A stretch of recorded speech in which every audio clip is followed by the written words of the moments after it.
શિયાળામાં ચોમાસા કરતાં પણ વધુ ખાબકી રહેલા વરસાદે ખેતીને એટલી બરબાદ કરી કે ખેડૂતો દેવાના ડુંગર તળે દબાઈ જાય.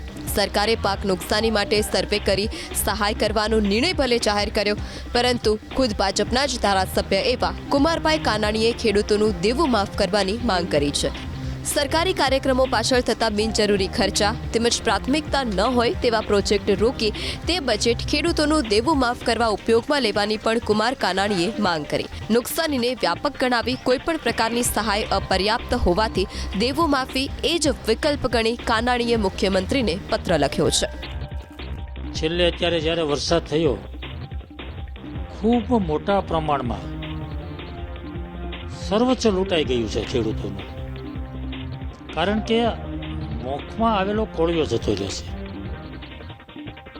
ખાતર, દવા, મજૂરી, બિયારણ બધું જ ખર્ચાઈ ચૂક્યું છે. છેલ્લે ખેડૂતનું વરસાદને કારણે નુકસાન થયું છે. સરકાર સહાય આપવાનો પ્રયાસ કરે છે, આપશે પણ, પરંતુ એનાથી નુકસાન ભરપાઈ નથી થતું. એટલે ખેડૂત ધીમે ધીમે દેવેદાર થતો જાય છે. એટલે મારે એવું ચોક્કસપણે માનવું છે કે ખેડૂતને જો નુકસાન ભરપાઈ કરવું હોય તો એને સંપૂર્ણ દેવામાંથી મુક્ત કરવા જોઈએ.